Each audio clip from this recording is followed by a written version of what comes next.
এখন আবার একটা শয়তান বার হয়েছে, ওয়াসিম সরকার, বলছে মুসলমানদের যে কোরআনটা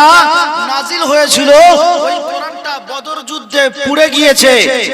আর এখন যে কোরআনটা মুসলমানরা বলছে এটা 17 জন শয়তান মিলে বানিয়েছে। জোরে বলুন নাউজুবিল্লাহ। ঠিক এই রকম ভাবে 2021 সালে ওয়াসিম রেজভী বলে একজন কোরআনের 26টি আয়াতের বিরুদ্ধে মামলা করেছিল আর বলেছিল কোরআন থেকে 26টি আয়াত বার করে দিতে হবে, কারণ এই কোরআনের 26টি আয়াত জিহাদ শেখায়, এই কোরআনের 26টি আয়াত মানুষের সঙ্গে মারপিট শেখায়, এই কোরআন থেকে 26টি আয়াত বার করে দিতে হবে।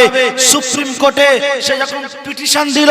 সুপ্রিম কোর্টে যখন কেস করলো, तमाम পৃথিবী জুড়ে যখন চতুর্দিক থেকে আওয়াজ উঠলো যে ওয়াসিম রেজভীর ফাঁসি চাই, ওয়াসিম রেজভীকে আর আমরা মেনে নিতে পারবো না, আমরা মুসলমান, আমাদেরকে গালি দিলে আমরা সহ্য করব, আমাদেরকে মারলে আমরা সহ্য করব, আমাদের কোরআনে হাত দেবে এটা আমরা মুসলমান, আমাদের শরীরে এক বিন্দু পরিমাণ রক্ত থাকার সত্ত্বে আমরা এই অপমান মেনে নিতে পারবো না। 2021 সালে ওয়াসিম রেজভী যখন 26টি কোরআনের আয়াতের বিরুদ্ধে সুপ্রিম কোর্টে মামলা জানালো, যখন চতুর্দিক থেকে মানুষ আওয়াজ তুললো যে ওয়াসিম রেজভীর ফাঁসি চাই, অবশেষে সুপ্রিম কোর্ট তার মামলাকে খারিজ করে দিল যে ওয়াসিম রেজভী তোমার কথা শোনা হবে না। অবশেষে ওয়াসিম রেজভী বলল যে কোরআন থেকে যদি 26টি আয়াত বার না করা হয় তাহলে ওয়াসিম রেজভী আমি মারা যাব, আত্মহত্যা করব। আমরা বলি না ওয়াসিম রেজভী তোকে মরতে হবে না, পৃথিবীর জমিনে তুই বেঁচে থাক, কারণ তোর যে করুণ পরিস্থিতি হবে, তোর যে করুণ ঘটনা ঘটবে তোর সঙ্গে, পৃথিবীর মানুষ তোকে দেখে তোর কাছ থেকে শিক্ষা নেবে। ফের এই 2025 সালে আরো একজন বার হয়েছে যার নাম হলো ওয়াসিম সরকার, বলছে যে কোরআনের অমুক আয়াতে জিহাদের বিষয় লেখা আছে, কোরআনের অমুক আয়াতটা খুলে বাদ দিতে হবে। ঠিক এই রকম ভাবে 2022 সালে নুপুর শর্মা বিজেপির একজন নেত্রী, গোবর খেকো মাল, বুঝতে পেরেছেন তো, সেও বলেছিল নবী মুহাম্মদ সাল্লাল্লাহু আলাইহি ওয়াসাল্লামের নামে অপমান করেছিল, অপদস্থ করেছিল। যাই হোক মুসলমান, আপনারা সজাগ হয়ে উঠুন, যদি এখনো ঘুমিয়ে থাকেন তাহলে একের পর এক আপনাদের জামা ধরে টানছে, আপনাদের পাঞ্জাবি ধরে টানছে, কখনো আপনাদের মাথার টুপি খোলা হচ্ছে, কখনো বলা হচ্ছে যে জয় শ্রীরামের ধ্বনি দাও, কখনো মানুষের বিভিন্ন রকম ভাবে আজ মুসলমানদের উপরে অন্যায় অত্যাচার করতে করতে মুসলমানদের নবীকে অপমান করা হচ্ছে, মুসলমানদেরকে কোরআনকে ধরে টানাটানি করা হচ্ছে। যদি আমরা এখন থেকে সজাগ না হই কিন্তু এরপরে আরো পরিস্থিতি খারাপ জায়গায় পৌঁছে যাবে। তো আল্লাহ পাক আল্লাহ রাব্বুল আলামিন বলছে, বান্দা পৃথিবীর জমিনে এই কোরআন যদি মনে করো যে মুহাম্মদ সাল্লাল্লাহু আলাইহি ওয়াসাল্লাম বানিয়েছে, মুহাম্মদ তৈরি করেছে বা মুহাম্মদকে জিন জাতিরা শিখিয়ে দিয়েছে, আমি আল্লাহ পাক আল্লাহ রাব্বুল আলামিন তোমাদেরকে চ্যালেঞ্জ জানিয়ে দিলাম, আমি আল্লাহ পাক আল্লাহ রাব্বুল আলামিন তোমাদেরকে বললাম যে এই কোরআনের মতো একটা কোরআন তোমরা বানিয়ে দেখিয়ে দাও, এই কোরআনের মতো একটা কোরআন তোমরা লিপিবদ্ধ করো। আজও পর্যন্ত কারোর দ্বারা সম্ভব হয়নি, আর কিয়ামত পর্যন্ত কারোর দ্বারা সম্ভব হবে না। আল্লাহ পাক আল্লাহ রাব্বুল আলামিন বলেন, কুল লা ইনস্তামাআতিল ইনসু ওয়াল জিন্নু আয়াতু বিমিথলি হাদাল কুরআন। এই কোরআন যদি মুহাম্মদ সাল্লাল্লাহু আলাইহি ওয়াসাল্লাম লিপিবদ্ধ করে,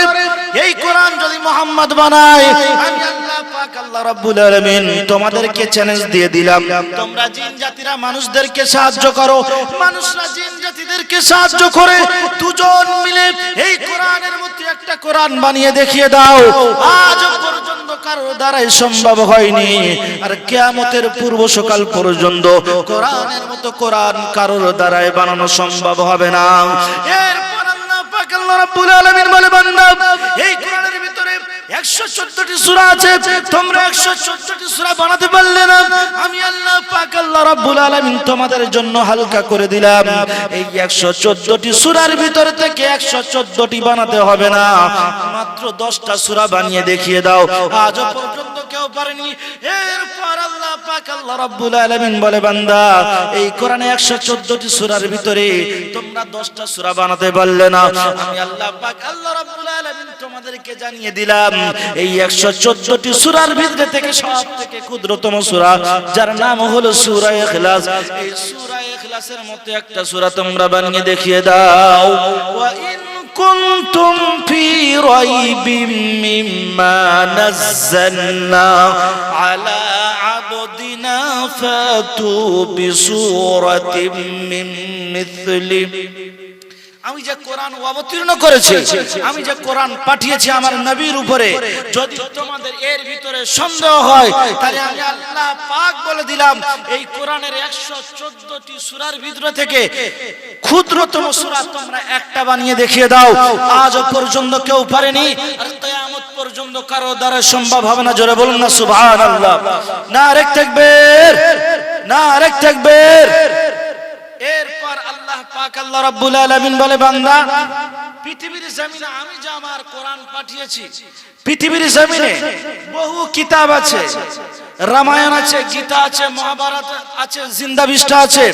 বাইবেল আছে বেদ আছে কুরআন আছে যত যা কিছু কিতাব আছে তার ভিতরে বিভিন্ন রকম জিনিস ঢোকানো হয়েছে কম বেশি করা হয়েছে কিন্তু আমি আল্লাহ যখন এই কোরআনকে অবতীর্ণ করেছি নাজিল করেছি এই কোরআনকে পৃথিবীর জমিনে পাঠিয়েছি আমি আল্লাহ তাআলা এই কোরআন হিফাজতের দায়িত্ব নিয়ে নিয়েছি জোরে বলুন না সুবহানাল্লাহ পৃথিবীর জমিনে বহু মানুষ চেষ্টা করেছে এই কোরআন থেকে ভুল বার করবে এই কোরআন থেকে ভুল বার করে মুসলমানদেরকে লাঞ্ছিত করবে মুসলমানদেরকে অপমানিত করবে মুসলমানদেরকে অপদস্থ করবে আজও পর্যন্ত কারো দ্বারা সম্ভব হয়নি আর কিয়ামত পর্যন্ত কারো দ্বারা সম্ভব হবে না 2016 সালে কলম পত্রিকায় দিয়েছিল ইংল্যান্ডের বিশাল বড় একজন প্রফেসর এবং ডাক্তার যার নাম হলো doctor Gary Miller doctor Gary Miller 2016 সালে কোরআনকে নিয়ে রিসার্চ করতে চালু করলো যে মুসলমানদের কিতাব সে একজন ধর্মে ছিল খ্রিস্টান যে মুসলমানদের কোরআন থেকে ভুল বার করে মুসলমানদেরকে অপমানিত করব মুসলমানদেরকে অপদস্থ করব মুসলমানদেরকে লাঞ্ছিত করব এই কোরআনকে নিয়ে পড়তে চালু করলো 2016 সালে ডক্টর গ্যারি মিলার কোরআনকে পড়তে পড়তে যখন কোরআনের গভীর সমুদ্রে ঢুকে গেল 2016 সালে ডক্টর গ্যারি মিলার আর থাকতে পারলো না প্রকাশ্যে মিডিয়ার সামনে এসে বলল কলম পত্রিকায় দিয়েছিল যে 2016 সালে ইংল্যান্ডের ডক্টর গ্যারি মিলার কালেমা লা ইলাহা ইল্লাল্লাহ পড়ে মুসলমান হয়ে গেছে জোরে বলুন না সুবহানাল্লাহ কোরআন থেকে ভুল বার করবে বলে কোরআনের পিছনে পড়েছিল কিন্তু কোরআন তাকে নিজের দিকে টেনে নিয়েছে তো আল্লাহ পাক আল্লাহ রাব্বুল আলামিন বলে বান্দা পৃথিবীর জমিনে এই কোরআন আমি অবতীর্ণ করেছি আমি পাঠিয়েছি আর এই কোরআন হিফাজতের দায়িত্ব আমি আল্লাহ স্বয়ং নিজে গ্রহণ করেছি আল্লাহ পাক আল্লাহ রাব্বুল আলামিন বলেন ইন্না নাহনু নাযালনা যিকরা ওয়া ইন্না লাহু লাহাফিজুন আমি আল্লাহ এই কোরআনকে অবতীর্ণ করেছি আমি আল্লাহ পাক আল্লাহ রাব্বুল আলামিন এই কিতাবকে পাঠিয়েছি আর এই কিতাব হিফাজতের দায়িত্ব পৃথিবীর কোন এমএলএ পৃথিবীর কোন এমপি পৃথিবীর কোন প্রধানমন্ত্রী কারোর হাতে দেই নাই আমি আল্লাহ পাক আল্লাহ রাব্বুল আলামিন আমার কোরআন হিফাজতের দায়িত্ব স্বয়ং আমি আল্লাহ নিজে হাতে গ্রহণ করেছি এরপর আল্লাহ পাক আল্লাহ রাব্বুল আলামিন বলে বান্দা আমি যখন আমার কালামুল্লাহকে পাঠালাম পৃথিবীর জমিনে তাওরাত আছে জাবুর আছে ইনজিল আছে তাকে যখন পাঠিয়েছি তাওরাতের দায়িত্ব হযরত মুসা আলাইহিস সালাতু ওয়াস সালামের উপর দিয়েছি জাবুর যখন পাঠিয়েছি তার দায়িত্ব হযরত দাউদ আলাইহিস সালাতু ওয়াস সালামের উপর দিয়েছি ইনজিল যখন পাঠিয়েছি তার দায়িত্ব হযরত ঈসা আলাইহিস সালাতু ওয়াস সালামের উপর দিয়েছি কিন্তু আমার কোরআনকে যখন আমি পৃথিবীর জমিনে আমার রাসূলের উপর অবতীর্ণ করেছি এর হিফাজতের দায়িত্ব আমি আল্লাহ স্বয়ং নিজে গ্রহণ করেছি এই পৃথিবীর জমিন থেকে কোরআনকে শেষ করে দেওয়ার জন্য বহু চক্রান্ত চালানো হলো লক্ষ লক্ষ কোরআনকে সমুদ্রের ভিতরে ফেলে দেওয়া হলো লক্ষ লক্ষ কোরআনকে জ্বালিয়ে দেওয়া হলো এরপর মুসলমানরা বলল যে আমাদের কোরআনকে তোমরা জ্বালিয়ে দাও আমাদের কোরআনকে তোমরা নদীর মধ্যে ফেলে দাও আমাদের সব কোরআনগুলো যদি নদীর মধ্যে ফেলে দাও আর সব কোরআনগুলো যদি জ্বালিয়ে দাও তবুও পৃথিবীর জমিন থেকে কোরআন শেষ করতে পারবে না। ইংরেজ জজের সামনে দুজন হাফেজে কোরআনকে দাঁড় করিয়ে দেওয়া হলো। একজনকে বলা হলো কোরআনের 1 পারা থেকে 15 পারা পর্যন্ত পড়ো, অপরজনকে বলা হলো 15 থেকে 30 16 থেকে 30 পারা পর্যন্ত পড়ো। ইংরেজ জজের সামনে যখন পুরো কোরআনুল কারীমকে শোনানো হলো, ইংরেজ জজ বলল মুসলমানদেরকে কোরআনগুলো সমুদ্রের ভিতরে ফেলে দিয়ে বা মুসলমানদের কোরআনগুলোকে জ্বালিয়ে দিয়ে কোনোদিন শেষ করা যাবে না। এদের আলেম উলামাদেরকে ধরো, এদের হাফেজদেরকে ধরো, ওদেরকে জিন্দা ফাঁসি দিয়ে দাও, ওদেরকে আগুনের মধ্যে ফেলে দাও, ওদেরকে পানির মধ্যে ফেলে মেরে দাও। ইংরেজ সরকার হাফেজ কোরআনদেরকে মারতে চালু করলো, আলেম উলামাদেরকে মারতে চালু করলো। দিল্লির চাঁদনি চক থেকে খয়বার পর্যন্ত যতগুলো গাছ আছে প্রত্যেকটা গাছের মধ্যে আলেম উলামাদেরকে ফাঁসি দেওয়া হলো। আল্লাহ পাক আল্লাহ রাব্বুল আলামিন বলে, বান্দা পৃথিবীর জমিনে আমি আল্লাহ যখন আমার কোরআনের হিফাজতের দায়িত্ব নিয়েছি, পৃথিবীর জমিনে সমস্ত কোরআনে হাফেজকে যদি মেরে দেওয়া হয়, একটা কোরআনে হাফেজ যদি বেঁচে থাকে, ওই একটা কোরআনের হাফেজের ওসিলায় আমি আল্লাহ তামাম পৃথিবীর জমিনে আমার কোরআনকে ছড়িয়ে দেব। জোরে বলুন না সুবহানাল্লাহ। তো আল্লাহ পাক আল্লাহ রাব্বুল আলামিন বলে, বান্দা পৃথিবীর জমিনে কোরআনের হিফাজতের দায়িত্ব তো আমি আল্লাহ স্বয়ং নিজে হাতে গ্রহণ করেছি। তোমরা কার উপরে আঙুল তুলছো? তোমরা কার উপরে আঙুল তুলছো পৃথিবীর জমিনে? আল্লাহ পাক আল্লাহ রাব্বুল আলামিন বলে, বান্দা এই কোরআন হিফাজতের দায়িত্ব আমি নিয়েছি। পৃথিবীর জমিনে যে কোনো কিতাব যখন পৃথিবীর জমিনে গিয়েছি, কেমন করে তার পড়ার নিয়ম, কেমন ভাবে পড়বে, কোনো নিয়ম কানুন লেখা নেই। কিন্তু আমি আল্লাহ তাআলা যখন কোরআনুল কারীমকে অবতীর্ণ করেছি, কোরআনুল কারীমকে অবতীর্ণ করেছি, পাঠিয়েছি, আমি আল্লাহ তার ভিতরে A to Z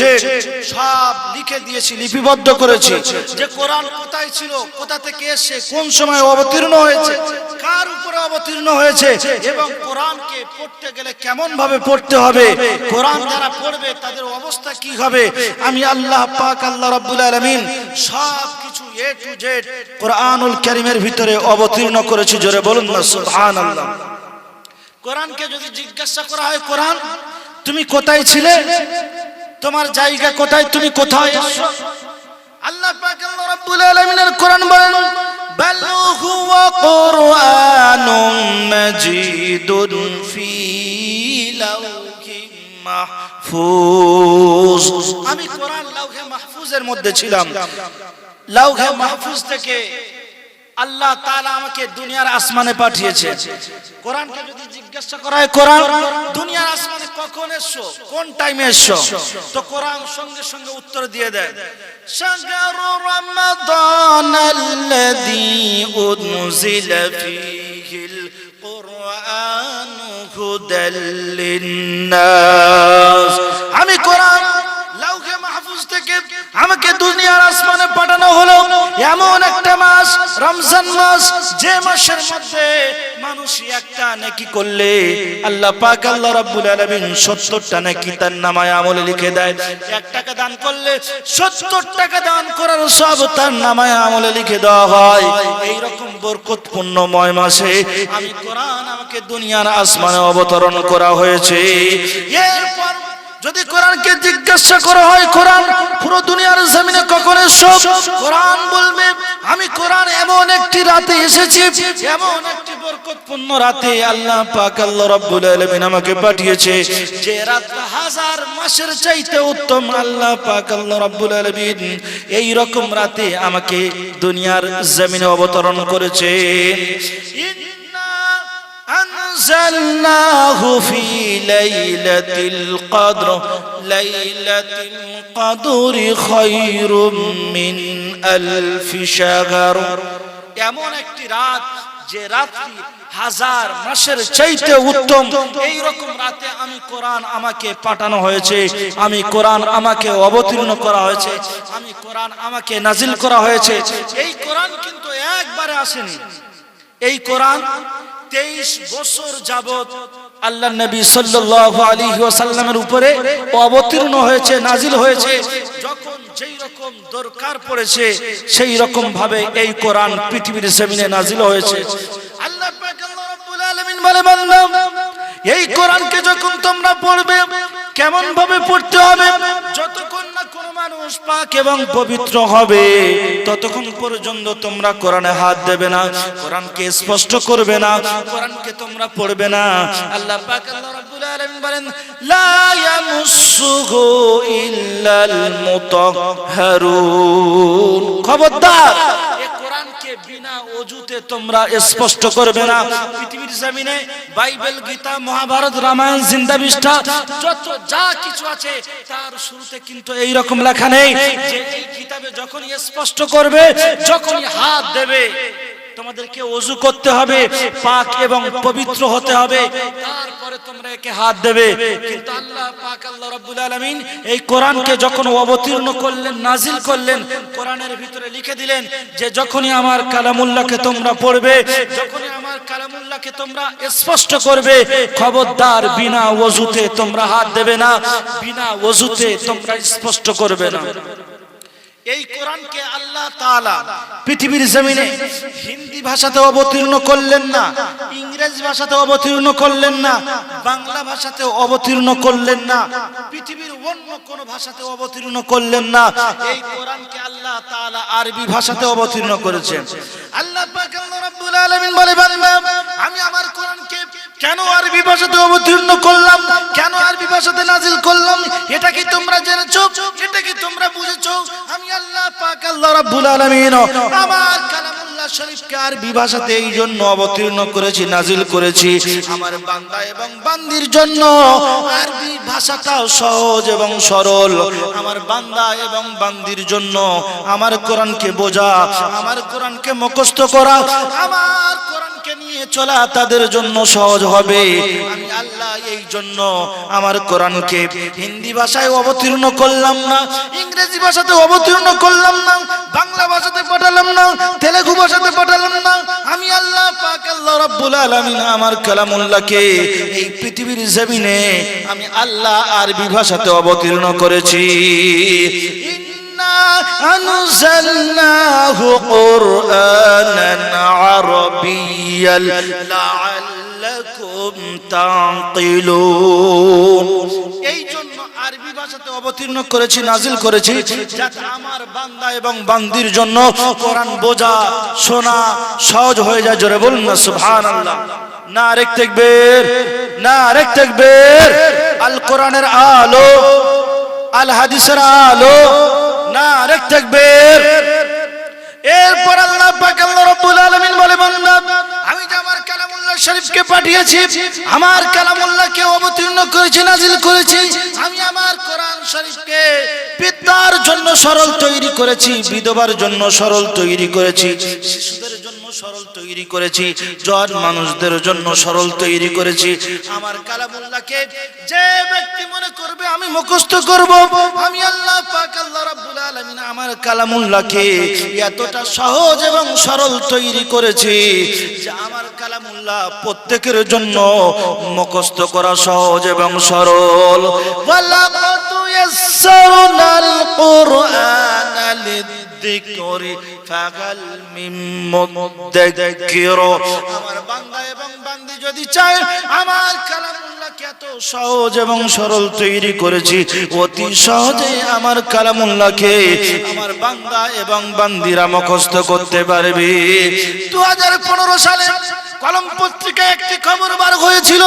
ওই কলম পত্রিকা আজ আমার বাড়িতে কাটা আছে ইংল্যান্ডের একজন মহিলা শিশু বাচ্চা যার নাম হলো মারিয়া মাত্র 7 বছর বয়স মাত্র 7 বছর বয়সে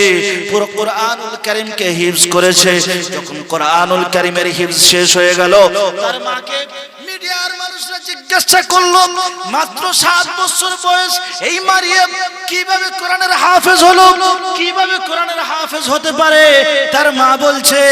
আমার শিশু মেয়ে যখন আস্তে আস্তে বড় হতে লাগলো আমি মা তাকে বলতাম মা তুমি যদি কোরআনের অমুক পারাকে আমার শোনাতে পারো আমি তোমার জন্য অমুক খেলনা কিনে দেব তুমি যদি কোরআনের অমুক সূরাকে আমার মুখস্থ শোনাও তাহলে আমি তোমার অমুক খাবার কিনে দেব সে খাবারের লোভে পড়ে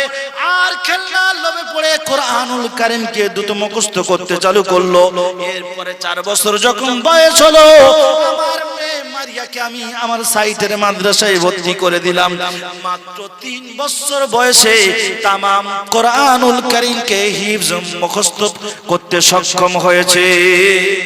3 বছর বয়সে হিফজ কমপ্লিট করেছে, আর আগে বছর 4 বছর, সম্মত 7 বছর। মাত্র 7 বছর বয়সে একজন শিশু বাচ্চা কোরআনের হাফেজ হয়েছে। আজ আমরা বলি কোরআন খুবই কঠিন। না বন্ধু, কোরআন কঠিন নয়, কোরআন আমাদের জন্য সহজ। আজ আমরা কোরআনকে কঠিন বানিয়ে নিয়েছি। শুধু তাই নয়, আরো একটা কলম পত্রিকায় আরো একটা খবর আমার কাছে আছে, সম্ভবত ওটা 2008 সালে হবে। উম্মে মুহাম্মদ নামে একজন বৃদ্ধা মহিলা, বয়স 82 বছর। এই 82 বছর বয়সে আলিফেরও জ্ঞান নেই, বারো জ্ঞান নেই, ওয়াও পড়তে পারে না, নিরক্ষর মহিলা ডিজিটাল পেন ব্যবহার করে ওই পেনটা যেখানে স্পষ্ট করবে সেখানে কোরআনের আয়াত অটোমেটিক আওয়াজ বার হবে। এই রকম ডিজিটাল পেন ব্যবহার করে উম্মে মুহাম্মদ নামে ওই মহিলাটি 10 পারা কোরআনের হাফেজ হয়েছে। জোরে বলুন না সুবহানাল্লাহ। তাহলে কোরআন কি আমাদের জন্য কঠিন? আল্লাহ পাক আল্লাহ রাব্বুল আলামিন বলে, বান্দা পৃথিবীর জমিনে আমি কোরআনকে তোমাদের জন্য সহজ এবং সরল তৈরি করেছি। এই কোরআন তোমাদের উপরে পাঠিয়েছি, নাজিল করেছি। তোমরা এই কোরআনকে মেনে চলো, তোমরা এই কোরআনের উপরে আমল করো, ইনশাআল্লাহ পৃথিবীর জমিনে তোমাদের কোনো বালা মুসিবত আসবে না, তোমাদের কোনো বিপদ আসবে না, তোমাদেরকে কেউ গোমরাহ করতে পারবে না। আজ কিন্তু মুসলমান আমরা সেই কোরআনকে ছেড়ে দিয়েছি, কোরআন থেকে দূরে সরে আছি। তাই আজ আমরা মুসলমান আমাদের দাড়ি নিয়ে টানাটানি করছে, আমাদের মাথার টুপি নিয়ে টানাটানি করছে, আমাদের গায়ের পাঞ্জাবি নিয়ে টানাটানি করছে। কিসের কারণ? কোরআন ছেড়ে দেওয়ার কারণে। আল্লাহ পাক আল্লাহ রাব্বুল আলামিন বলে, বান্দা তোমার ভিতরে যখন কোরআন থাকবে আমি আল্লাহ তাআলা তোমার সম্মানকে পৃথিবীর জমিনে বাড়িয়ে দেব। জোরে বলুন না সুবহানাল্লাহ।